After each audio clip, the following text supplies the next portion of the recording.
Hi there, I'm Barbara from Ponga, and welcome to our preview of Ponga Stories, a series that will feature stories our members are capturing from their own photo collections.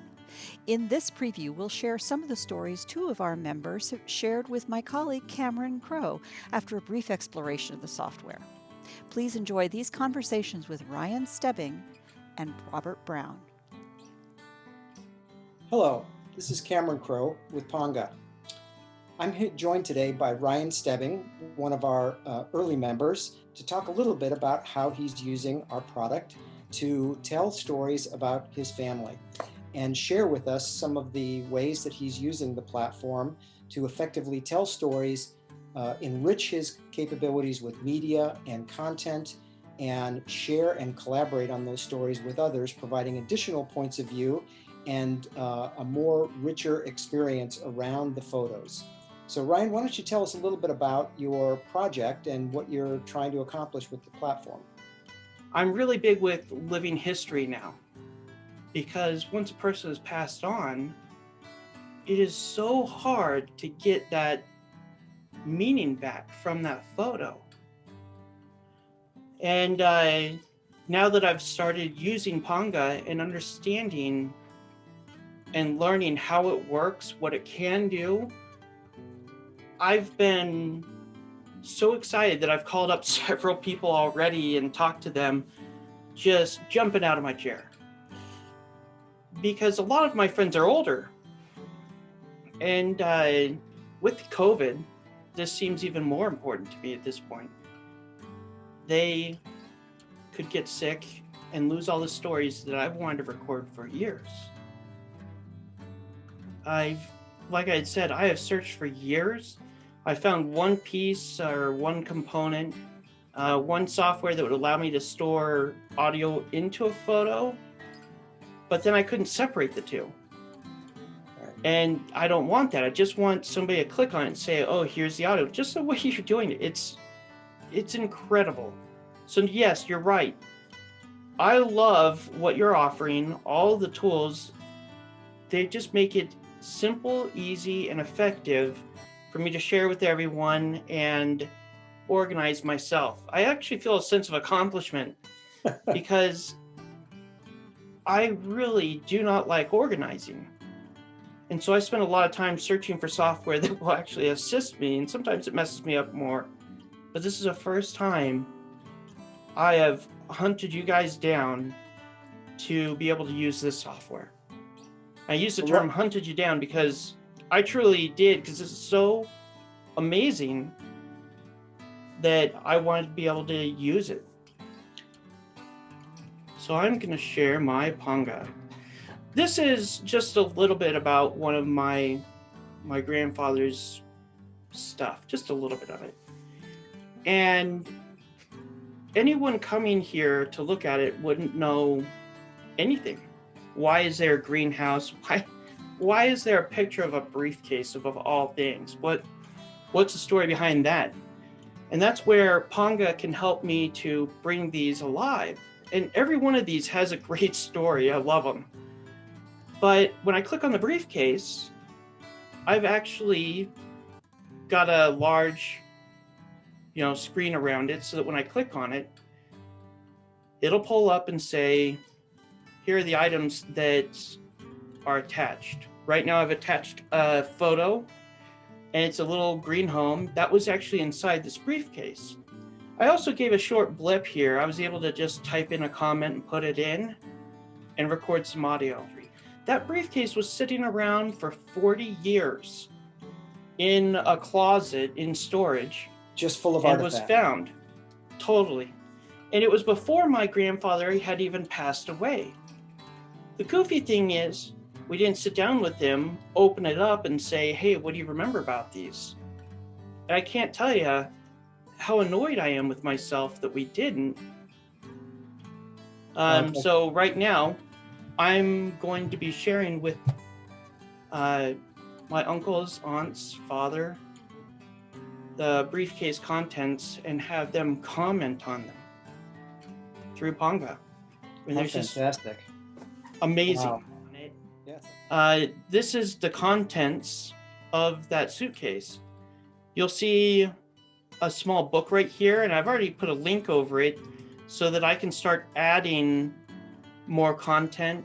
As you said, curate.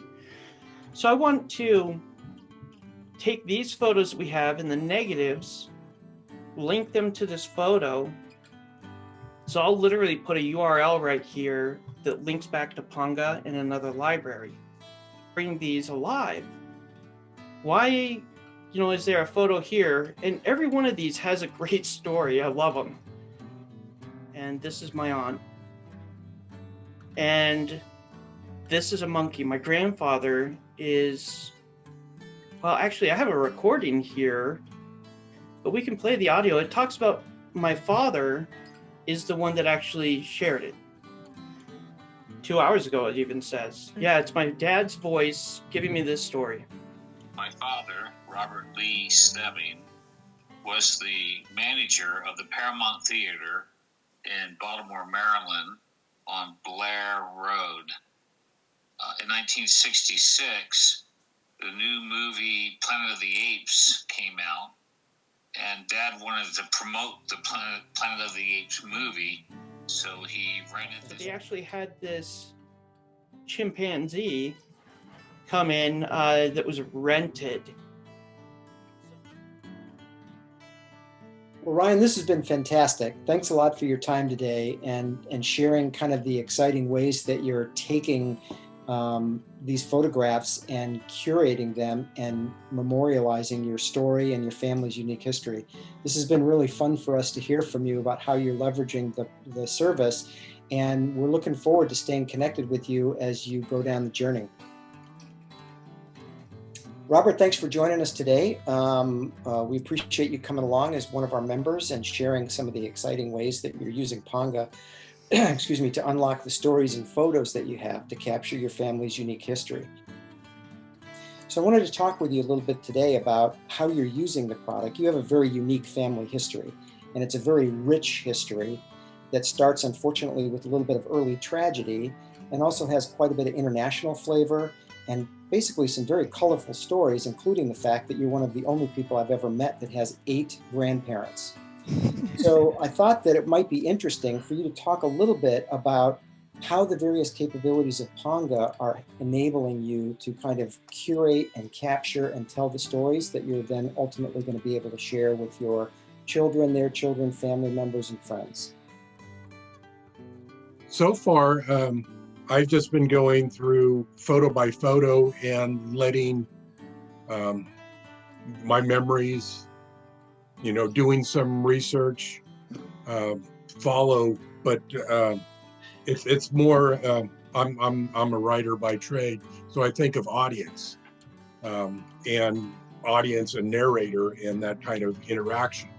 So the one you know about is as with my children and as one audience, and kind of me explaining what I remember or things that I'm doing research on. Like my father was from Fredericksburg, Texas. I have pictures of my grandmother from Fredericksburg, Texas. And given a question you asked me the other day, yeah, they were there from the beginning of Fredericksburg, Texas. The earliest, Fredericksburg was founded in 1846 in Texas by a group that was bringing Germans to Texas because they wanted to populate Texas. Anyhow, the earliest birth I saw there of a great grandmother, I think, on that side was 1848. So I assume they came with the group that came in 1846. That's incredible.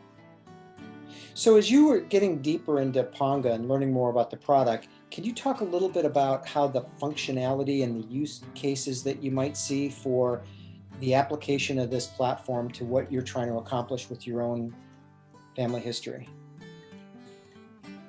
Yeah, I've been using it for a few days and really enjoying it. As you say, I have 8 grandparents, so I'm trying to explain who each of these people are for my kids, basically. And to get into the tragic part, I was orphaned as a young child at age 3 by German immigrants. So I was born in the United States, and after my parents died, wasn't taken back to Germany by my grandparents right away, and ended up living here with the people that sponsored my family from Germany. So I have, 2 sets of parents, if you will. When I describe them, I always have to say my biological parents or my adoptive parents. Usually if I don't say biological, it means my adoptive parents, because they're the ones that I grew up with and knew very well. So there's part of this where I'm really explaining a lot about things that happened in my childhood, or I knew about from my parents. Like I say, this is one case. The other case is I have relatives in Germany that I have recently been in contact with, and my cousin's husband is doing a family tree, and so I've been talking with my cousin a great deal, and we're figuring out how we kind of resemble each other, even though it's the nature versus nurture kind of argument. Because while I had met her father and stuff, my uncle, I'd visited Germany when I was a child. I didn't know her at all, so now I do, and it's funny that there is some resemblances. Yeah. Because it's absolutely, like I say, the easy way of splitting the nature versus nurture argument. So that's been very interesting. But it's also here's another picture. So go back real quick. Just want so these are all pictures that you've uploaded to the system from your personal library, correct? They are. Okay, and you've started to obviously identify the individuals in the photographs, and then start to add some of your curation. So there we go. I have. This is a picture of my older brother's christening. Unfortunately, he's passed as well. But this was our house that we lived in Burlingame. And the only way I could really, I guessed it from the context. We lived right next to the church, a Lutheran church, which is basically how my one set of parents sponsored the other set of parents through the Lutheran church to come to the United States. This is what I call backyard carnival. And we had all these different stalls that we had created. There was even a concession stand for lemonade and the candy and the like. But we put on a backyard carnival for our friends, and this was when we were setting it up. My brother built this, and it's probably the weakest example of his construction skills. But he was always building something. He ended up where he would remodel houses and take something that really wasn't very nice into beautiful homes. He really had a talent for construction from a very, very early age. There are other pictures which I haven't uploaded yet, which show some of the stuff he's done with Legos. So it's, we could get into all that, but it's really, like I say, I'm trying to show my niece collaboratively stuff about her father that she has no other way of finding out or understanding. Oh, that's fantastic. Yeah, I would imagine with so many of your relatives either overseas or deceased at this point, that there are a lot of younger family members that may have never met contemporaries of yours or your aunts, uncles, parents, etc. So what a great way to gift them with an understanding of the environment that you grew up with and the people that were important in your life, and provided you either guidance or mentorship or, humorous stories at least. What a great opportunity. It is. And, I don't just have my family, I have my wife's family. So, and like her mother is still with us, lives just 5 doors down that way. So one of the next projects is to get her involved with Ponga so that, in one way for my family, it's a lot of wishing I still had the people there to talk to. It makes the fact that I can talk to Mimi, as we call her, just so much more special.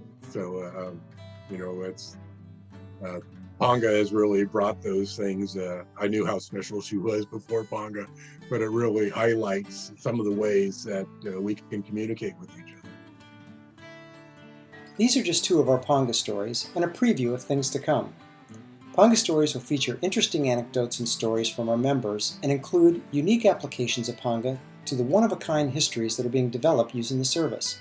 If you'd like to tell your story and highlight the unique way that you've used Ponga in the curation of your own memories, go to ponga.com/Ponga Stories and submit your request. We'll follow up with you to profile your efforts and feature your story. Thank you.